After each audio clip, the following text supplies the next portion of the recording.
Welcome back to the Game to Love podcast. And today we have a very important podcast talking about the racial injustices in America right now. We feel like we have a platform and we should use it. On this episode, we're going to be discussing our top 10 most influential black tennis players.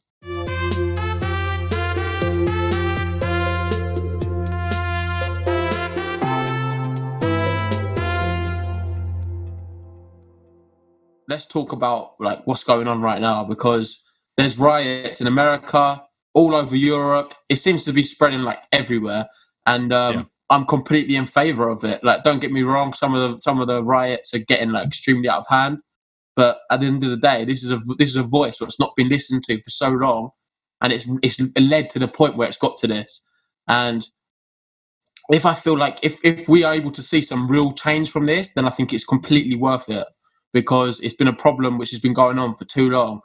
The most recent thing with the whole George Floyd thing, seeing him on the floor, the video which has been circulating online, seeing him on the floor, shocking, just being strangled to death is actually disgusting. And I am very happy to know that the officers at least have been sentenced for it and being sent to jail. But I just hope it gets followed through, because this has happened before. I was reading this happened before, and they sort them to get easier punishments or get away with it. At the end of the day, it's murder, and it's actually disgusting what they did to a poor innocent guy. And when someone is on the floor fighting for their breath, saying, I can't breathe, it's just, where does the human side come into this? This whole thing about racism and just judging someone and acting differently because of their skin is disgusting. I don't understand the need for it. And it's just not needed at all, and it's just something what is learned in people. So surely you're able to learn not to act like that. For me, it doesn't make sense, because I never look at anyone in that way. No. So to see people acting racist in the current 2020 we're in now, and it's still happening. Not even just this. In the UK, we look at sports and stuff. Look at football. You've had all the stuff of the England football team in the Premier League. It's prevalent as well with Sterling, all these other players. The monkey chant, it's actually disgusting, and it needs to change, because no one wants to see it. And it's awful. There needs to be some harsher punishments dealt out to these people. However, it seems to be in America, there's a big majority, and it's not helped by their leader being Trump. I don't want to get into all the politics of it, but it's clearly, he is the leader of the free world, and he's not giving out the right messages and signalling to be able to stop this. He's literally all he's doing is fueling it. All this tweeting he's writing when the looting starts, shooting starts, and all of this shit. It's just ridiculous. And it's getting to a point now where something needs to change. And you've seen the whole world has erupted because of it, and rightly so. I'm sick of it as well. And the thing is, I'm a white guy, you're a white guy. We come from it's hard for us to talk on a matter like this, because we've never suffered racism. No, exactly. Then you have people other people, it doesn't have to be white people, but other nationalities saying, "Oh, it's not just black lives; it's all lives matter." They're not wrong. All lives do matter, but this is not what the point is right now. The point is right now we're trying to lift a group which has been oppressed for so long, and they're the ones who are really struggling. They are actually losing their life. Yeah, they're having the real repercussions of this. We're not. And don't get me wrong, all lives do matter, but right now you need to have a look at it. And the black people in America and across the world, they need a bit of a helping hand. I think in America is very prevalent as well, more so than it is over in the UK. I mean, we only see a small side of things that happen. It just seems to be reported over and over again over in the US. There's just been so many incidents now where there's been police brutality against black people. And there just doesn't seem to be, like you said, they get off time and time again. And they're just, when is there going to be a comeuppance? When is there going to be someone to answer for it, really, on the government side, the police side? Because you always have these police. No one answers to it, because they just hide behind the uniform. They've always hid behind the uniform. When they've got a president who's not going to ever... It protects them, basically. It's going to keep happening. So I'm glad all this is happening. I'm glad it's reached the point it has. It should never have to reach the point it has. But it has to, in order to see some change. And if we can see a real change from this, Like in my lifetime, I've seen different events where there's always been like these racial tensions between the police in America specifically, even in the UK as well. But I do feel like, I don't know, maybe it's just me being young. I don't know, but I just feel like this maybe could be a catalyst for change because I've never seen it this crazy. But I know I've looked at other previous events. I remember when I was younger, there was a few as well. Like in London, we had the riots in 2011, started by the death of Mark Duggan. And it's getting to a point now, it's reaching boiling point, and it has to change. Bringing it back to tennis, the tennis community is trying its best. You can see certain individuals are doing their part, but it's fair to say not everyone is. Granted, the big three, they put out on Blackout Tuesday, they put out the black screen. But is that really enough? There was nothing about George Floyd. I just feel like when you've got a platform, you need to be able to use it. And the famous words of Coco Gauff, being silent is choosing the side of the oppressor. And I feel like people with these platforms, they should be using it for the best advantage in actually helping and giving a helping hand in this situation. And everyone can do their bit. Doesn't matter if you're small or big. We're not exactly a big channel, but we're trying to do our bit now from a standpoint where we don't suffer the racism, but we can understand that it is an issue and we feel like something needs to change. Yeah, for sure. In every single sport and just in life in general, I just think that there needs to be, going back to like the whole police thing, I think that there isn't like the sort of training in place that is required, or people are being allowed to just become police officers over in America when they don't really have any qualifications to do so. Like, you've probably got people who are just full-on racists which are just becoming police officers, and it's just quite clear in an attack like this that somebody's for just having, what was it? No, but Ben, that can happen in any job, though. That can happen in... No, you never go to a job interview and no one ever tests to see if you're racist or not. And not just that. But could you not think you can easily hide being racist in today's society? You could easily be a police officer who has racist views. You go to a job interview. You can just... all you can do is avoid the thing, and then it'll come up at a later date. They're the worst. The secret racists are the worst. And that's what I'm saying. It's been happening for ages now, and you can't stop racist people joining the police force. But what you can try and do is stop racism, which is not exactly an easy feat. People have been trying for decades. And it was just crazy that in that situation, though, to have one guy who was obviously using far too much force on somebody who was quite clearly was not resisting at all, and when they went limp, to just still continue with what they were doing is just disgusting. Like, I think that that person should just rot in hell, to be honest. And all of their people who are supposed to be helping with him, the police officers, are all of them the same? Are they in on this? Like, I just think it was the four officers in this event, like they've all been prosecuted. Well, they should be there because they're the people who they're supposed to be helping the public. And if they see somebody... What annoys me, though, we saw this, because of today's society, in where everyone's got a mobile phone, everyone records this. How many times did this happen where people weren't able to record it, and it just the voices were sort of hushed out and ignored? So many. And that's what I'm saying. So at least with today's society, it is possible for real change. I really do believe that. Like, I think we have the power now. We've got social media. We do. People in America specifically, or even you, it doesn't matter where you are, if they vote for the right people in politics, it will help. If people use their platforms efficiently, it will help. If people are all sharing the same messages, it will help. And that's all we can do at the moment. It's awful. And I just hope things can some change for the better, because these racist people don't deserve to be in the world. They actually make it a much worse place than what it is. Well, I got shown, and we're already in like tough times as it is with all this coronavirus. We don't need racists, we don't need racists on top of it. Do you know what I mean? Just get rid of them. Well, my girlfriend showed me quite a powerful picture. I'll maybe get it put up on the screen, and it just is a question: if there's any racists that are out there, if you're fighting for your life or your child's fighting for your life, it says, "Pick the white blood." And there's just 4 bags of blood. Yeah, exactly. Everybody's the same underneath, aren't they? Like so it's just like, what are you doing? Like, just because people are from a different area or a different country doesn't mean they should be treated any different. Just because, like, the world's always evolving. Why are people's views not evolving with it? Like, we've had such terrible times, which is it's so recent. It's only like 100 years ago or 150 years ago this was happening. It's so recent, but we're in such an technological age where everything's moving so fast. We should be able to eradicate it even quicker. Like, surely. Like, I'm hoping so, man. I'm hoping that is the case now. Why are people still clinging on to this this thing? I mean, I know there are generations out there which are still with us, which probably are still racist, but that doesn't mean the next generations have to still continue it. Why is it still continuing? It doesn't even seem to be a generational thing in America. It just seems to be very much... no. You've got, like, in America, there's places... It's just a big division. The country's divided hugely, and a lot of it is divided on culture and race. You have, like, areas, just black areas. You have white areas. You have Hispanic areas. And it's very much like you won't go in... Either race can't go in each area. And it's the way it is. It's just been...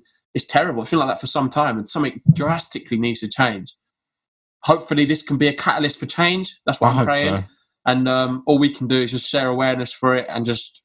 I just hope that... Just keep sharing the positive message of Black Lives Matter, and hopefully the movement can pick up pace and some change can actually be done. It's just annoying that there's a lot of arseholes out there who are literally going there to ruin the protests and just turn it into literally vandalism.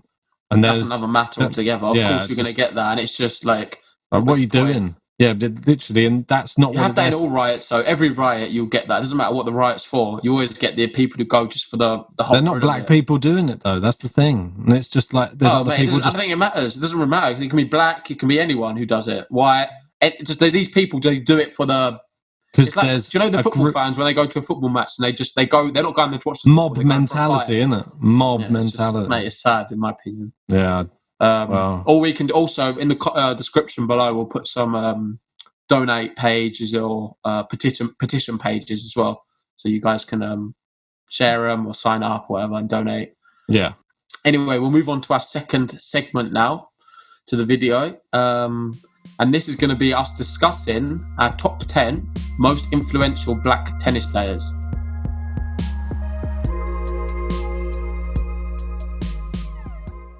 Okay, so with these top 10, we're not going to do it in any order. We're just going to do it completely randomly because we feel like they're all worthy of a top 10 spot. And it's hard really to like get into who's number one, who's number two, who's number three, because they're all extremely influential players and they've all brought something to tennis, on the court, off the court, and just society in general. So definitely. Go. Ben, do you want to start us off with number one? Yeah, number one. I think that we should turn back time a little bit. And, well, it's just fitting that obviously we have the US Open, which is coming up very soon. And one of the main men from the US Open, it was Arthur Ashe. The stadium is named after Arthur Ashe, obviously. And he actually, in 1968, he was the first African-American man to win a Grand Slam, which was the US Open.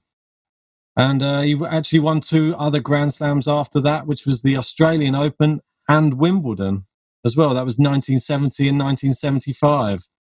And then he joined the Hall of Fame in the year I was born, 1985. Not that old.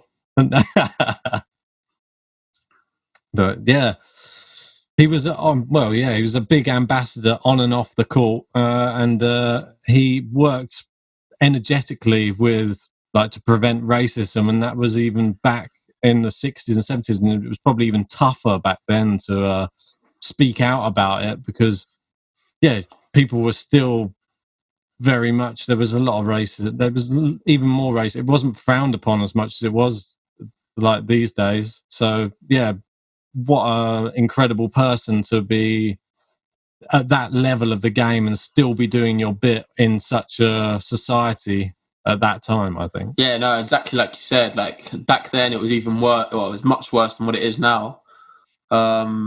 So credit to him.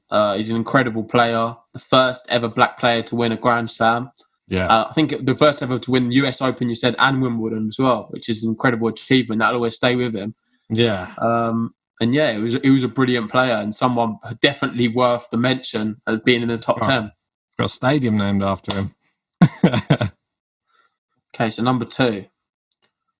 Well, she doesn't really need much of an introduction, this girl. No. But it's Serena Williams. Wow. I don't really know what more to say. Most would classify her as the greatest women's player of all time.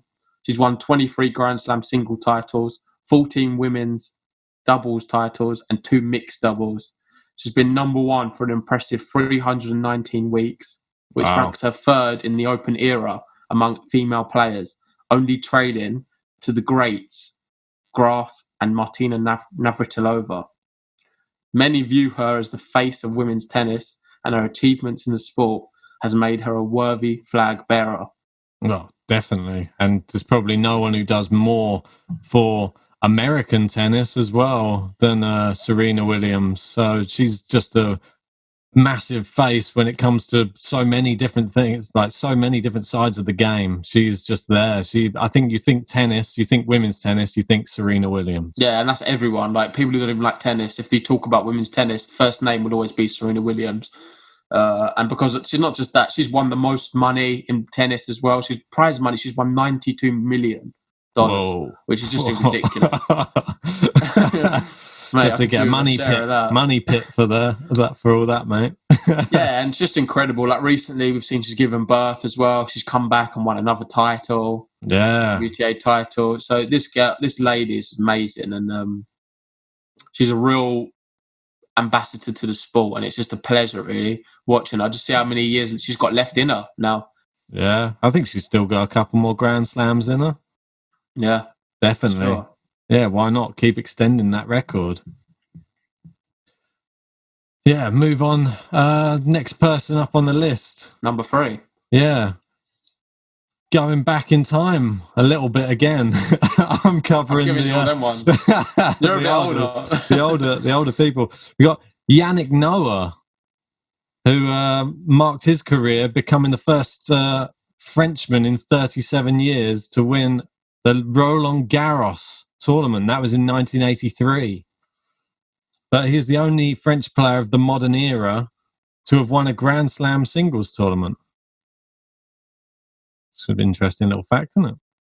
Yeah. And as the captain of the French Davis Cup team, he led the French to victory in 91 and later became a member of the Tennis Hall of Fame.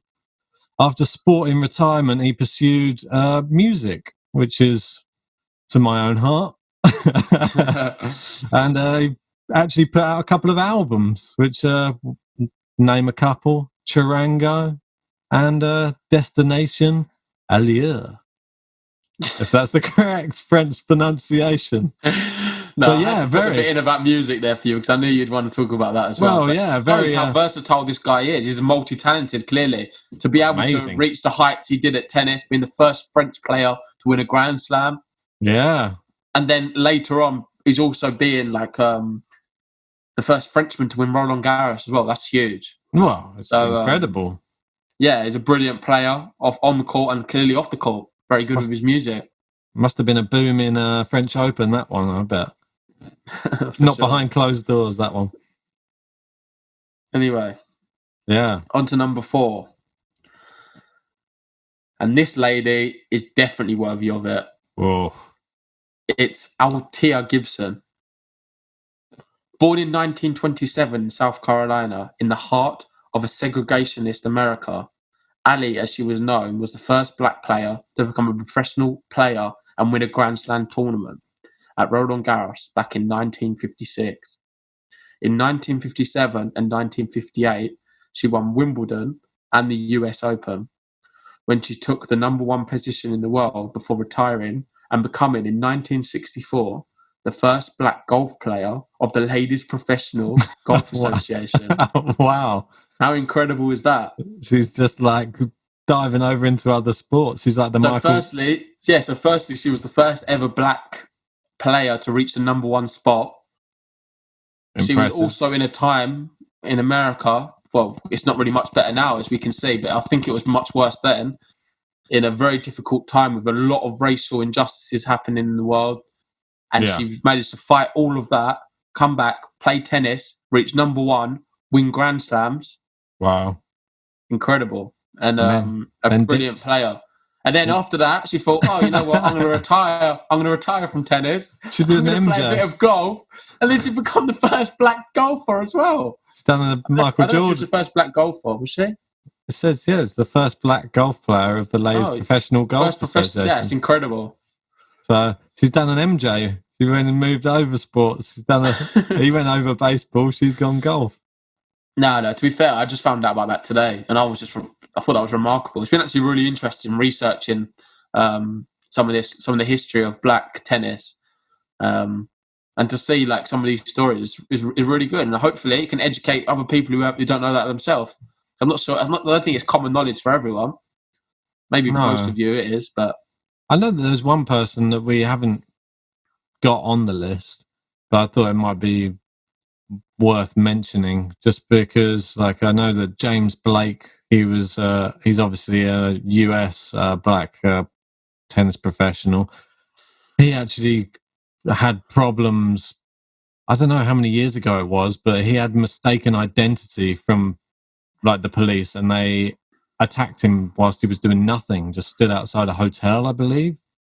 And but he was a victim of police brutality, and it was absolutely horrendous. Like I can't believe that this has happened to obviously any person. The thing is, I can believe because it's happening. It's still happening now. But is it mistaken? So you just don't know whether it's true or if it's not true. You just don't know what to believe. What do you mean? I think it's true if it's but is it true that it was mistaken identity? Oh, I don't know. Yeah, that's the problem. With it, yeah. Or is it just some horrendous person who's just gone and done a heinous crime? Well, that's what I'm saying. It's hard to say. No one would really know. And it's just like, just keeps happening, man. Yeah, it's awful. Yeah, anyway, moving on to the next one. We're going a bit more modern era with this one. We've already had her sister on, so I think her sister followed in her footsteps a little bit as she was the older one. We got Venus Williams. I think, as I was growing up, I was watching Venus Williams hit the scene, and she was the sort of breath of fresh air for women's tennis when she first came on the scene. And it was just interesting to just see somebody like just who really took the game by storm. I know that Serena really took over from her, like when she got going, but Venus was she was the sort of catalyst for Serena, I think, in a way. And obviously, she reached number 1 ranking on February 25th, 2002, and she became the first black lady to do so in the Open era, which is such an achievement, really. What an incredible player. I mean, I know that she doesn't really get the respect I don't think that she deserves because of what her sister has achieved. Yeah. But yeah, she was the one that really started the movement in tennis, I think, and she just in the Open era for sure. But Althea Gibson, she's like the first number 1. Yeah, but I mean, like in recent times, since I've been alive, I obviously wasn't watching Althea Gibson play, but when Venus Williams came on the scene, it seemed everybody woke up to the women's tennis game a little bit. Sure. Yeah, she sort of changed it. And then when you were watching two sisters play in the final, it was just crazy. But both the best in the world. It was just mad. Together, they won quite a few doubles titles as well. Yeah, as well. They won like 14 or something doubles. I feel sorry for the parents in the crowd. Who are you voting for? Or who are you rooting for when they're playing each other? No, when they're playing together, it must be amazing. Yeah, when they're playing together. But I mean, they had so many singles against each other for titles. Yeah. And then, anyway, moving on to our next one. Yeah, exactly. We have Wilfried Tsonga, the one and only. Joe. For me personally, growing up, like he's been always a player. When I started growing my love for tennis, he was there, always challenging the big guys. And I thought, this guy, I really want him to win one day because you always like a bit of an upset. And his style of play is just he's so powerful on the court. Yeah. Quite a big physique, brilliant serve, good all-round game, good volleying. And I thought, this guy can really do it. but he's not exactly won a Grand Slam yet, but he's come extremely close. Like, to start off, I'll read his little intro I made. After being awarded the ATP Newcomer of the Year for 2007, Tsonga rose to fame by virtue of his performance in the 2008 Australian Open, when as an unseeded player, he reached the final, having defeated 4 seeded players on the way, including a straight sets win over number 2 Rafael Nadal in the semi-finals. Tsonga eventually lost to the number 3 Novak Djokovic. Surprising saying number 3, isn't it? Yeah. Usually he's number 1 or 2, even at worst. Yeah. In the final, in 4 sets. Wow, it must have been grueling. After winning the first set, it was the only set Djokovic dropped during the tournament. And we know at Djokovic's level, so to be the only guy to take a set off him would have been pretty incredible. We know what he's like there in Australia as well. He's formidable. He is also the first and only 3 players to have Grand Slam wins against each of the big 4, being Federer, Nadal, Novak Djokovic and Murray. So only 3 players have done that. I think it's Berdych, Wawrinka and him. Yeah. So it's pretty impressive. Like, this guy is a real brilliant player. It's just a shame that he's not been able to get over the line and win a slam. He's come extremely close. But his tennis is incredible. And funny enough, even in 2019, he was hitting some good form, wasn't he? Well, saw him a lot on the hard courts. He was playing extremely well. He had a good year. And he's pushing back up. So maybe 2020 could have been pushing in the French, or maybe Wimbledon. He seems to like Wimbledon. I think one of the main things which they haven't said so far, which obviously I've been watching him for so many years since he started his career, just the energy that he brings to the court is just something which is just... out of all the players, which I can always think growing up, like if you tried to get me to pick one player which you enjoy watching, he was always top of the list because he was always smiling. He's always, like, even if he's losing, he's having a good time on the court. He's never a bad sportsman ever, and he's always enjoying himself on there. And that's just what you want to see from a professional tennis player. And I think it's just a role model written all over him, I think, Joe Wilfried Tsonga. The only thing is, the next person you're going to mention could rival that, what you've just said. For energy, for entertainment factor, for all the things you've mentioned, this guy is up there as well, and he could rival it. Well, let's get on to him then. It's a person who we both really admire as well, who has actually been in some amazing form this year as well, just to be cursing the coronavirus that it had to come and stop his season. But Gael Monfils has been on fire this year.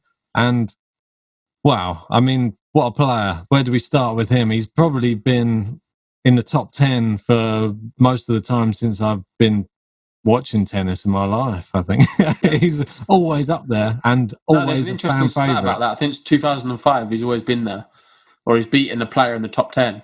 So he has reached at least one ATP Tour singles final and scored at least one singles win against a top 10 player in every year since 2005, which is very... But he's just got that energy, like we were saying with Tsonga, sorry. Tsonga has that energy and like that likability and all of that sort of thing. Monfils brings a show.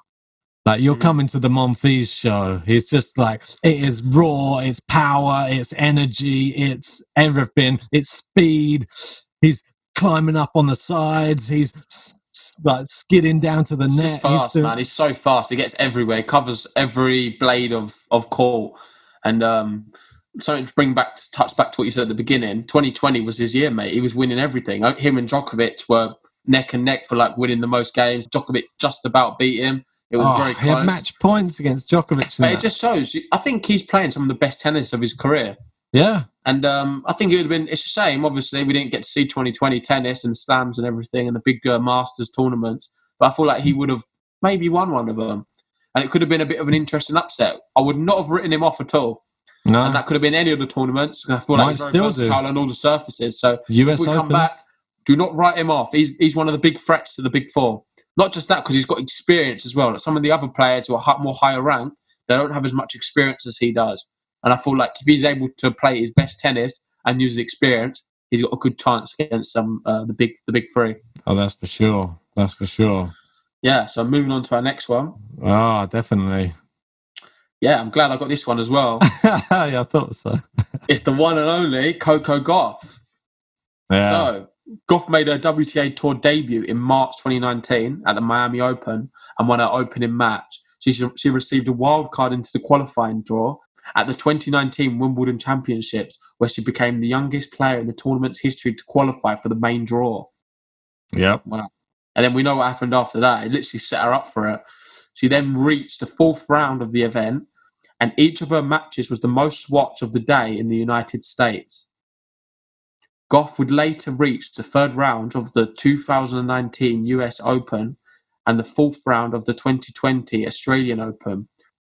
She also won her first WTA event at the age of 15, I believe, in Austria, in Linz. Yeah, and bring it back to the point of like people watching it, whole of America were just her matches. Even at Wimbledon, you couldn't get near it. No. Everyone was there to see this wonder kid. Is she going to be the next big thing? And she lived up to it. She's a brilliant player.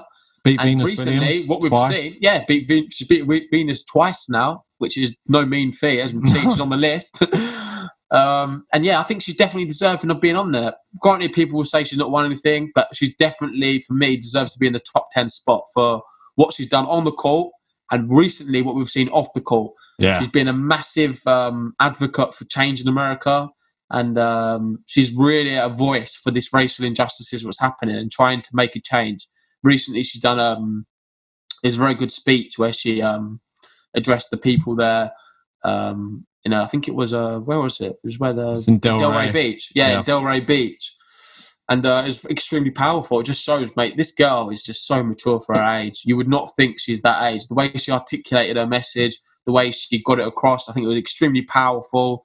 And she's going to go a long way in tennis and after tennis is finished as well. And I think what she's done for Black Lives Matter movement has been very inspirational and something which her family can be very proud of her for. Sure. Like, I was a little bit taken back by it, like just from how well that she spoke in public in such a pressured like situation and time, and obviously it's something that means so much. But she just stepped up and just literally like delivered an amazing speech. Really, like I was taken back. Like I said, I thought that it actually like hit home for a lot of people. I'm sure that did, and I think that she's probably one of the best people to speak out about it because she's got such a huge following as well. People really look up to her already, and she's only 16 years old, and that can only spell good things for the next generation moving forward as well. And I think she is a great person to be pushing younger people in the right direction. Yeah, right now she's probably in the top 10 of this list, towards the bottom of it. But in a few years, you watch, she'll be right up there, being one of the best, one of the biggest, because she is definitely inspirational. Yeah, that's on a lot of levels as well, not just for the black community, for everyone. I think. Yeah, I think that she's going to be rivaling. Well, hopefully she'll be rivaling Serena and her career and all the stuff that Serena's done in her life as well. So I think it's on the card. She just looks so promising. I thought that she was quite a shy girl and she was dealing with stresses on and off the court, but this has really brought her to life a bit, and everyone's really seen her passion and her personality now, and I think it's a great thing. Right, so yeah, onto the next one, and somebody who's been in the papers and making the headlines over the past week. Got Naomi Osaka, who's just become the highest paid female athlete in the world, and she's been speaking out and speaking her mind. I think that there's been a lot of people who are not aware that her father is actually black as well, and there's been a lot of media trying to class her as Asian, and they're not recognizing that she wants to speak out about the matter as well. So fair play to her for actually making a point of it and actually speaking out. So yeah, on Instagram she was like, someone asked a question about her nationality, because I feel like everyone's always intrigued to see, like, wow, because she's from Japan. Where are you from? Like, people are very fascinated by her heritage. Yeah. And she was like, I'm black. What better person right now than the person who's just become the highest paid female athlete in the world to be speaking about it as well. I mean, she's obviously Grand Slam champion. Multiple. Multiple. She's won 2 Grand Slams, and she's number 10. She's top 10 in the world at the moment, and just crowned highest paid athlete. So what better person? She's right in the media. She's in the thick of it right now. And I've been reading somewhere that she, like Coco Gauff, has been very vocal on social media for the change in America, especially, and calling out other players on tour who have not spoken out on this Black Lives Matter movement, and just she's just trying to bring everyone together, because there's a lot of people out there, like Coco Gauff said, that aren't saying anything. And silence is the problem right now. You need to be using your voice. Doesn't matter how big you are, where you're from. Just we know what's right, so let's all fight in the same direction for what is right. And she's been calling out other players, notably even some of the big three, saying they've just put a black screen. They've not really mentioned anything about what's going on. They've not really elaborated their points. I wouldn't go that far. Like, I feel like you can't criticize people for because people don't always know to do that. And it's like, that's all about the educational thing. It doesn't make them like a racist or anything. It's just more people need to speak out, and she's doing a lot for the movement, and it's really good for that to happen. Like, I feel like she's going to create some enemies for sure, but rightly so, because these enemies, they're never friends in the first place. I tell you. Yeah. Oh, no, that's for sure. If you don't support what she stands for, then you was never worthy of being her friend. No, definitely not. But she's pushing everything in the right direction as well. So if all these people have to make a stand. Like, if they don't, then they're the example for everybody else. So if they're making the stand, everybody else can follow suit. Like, it takes one action from somebody like this, and it can create like a snowball effect. And for people who are just obviously looking for, people are looking to be led by people in this today's society, and people are so easily led that you want people like that who are leading them. People with you want the right message to be. You want the right message to be shown for them to be following. Do you know what I mean? You don't want negative stuff or bad things. There's too much of it. It's just a world of hate out there. Number 10. On to our final one. We have the one and only Frances Tiafoe. Hey. So early in his career, Tiafoe won the 2013 Orange Bowl at 15 years old, making him the youngest boys singles champion in the history of the tournament. At the age of 17, he became the youngest American to participate in the main draw of the French Open since Michael Chang in 1989. As a teenager, Tiafoe also won the US Junior National Championship and enjoyed success on the ATP Challenger Tour with 9 finals and 4 titles. In recent years, he has reached a career high of 27 in the world, while reaching the quarter-final of the Australian Open in 2019. In recent months, he is the man behind the idea "rackets down, hands up," which we've all seen has been trending on TikTok, and it's a good move. It's like a very important movement for Black Lives Matter for sure, because it's trending. Other celebrities are doing it. I saw Serena did it. A few other big celebrities as well.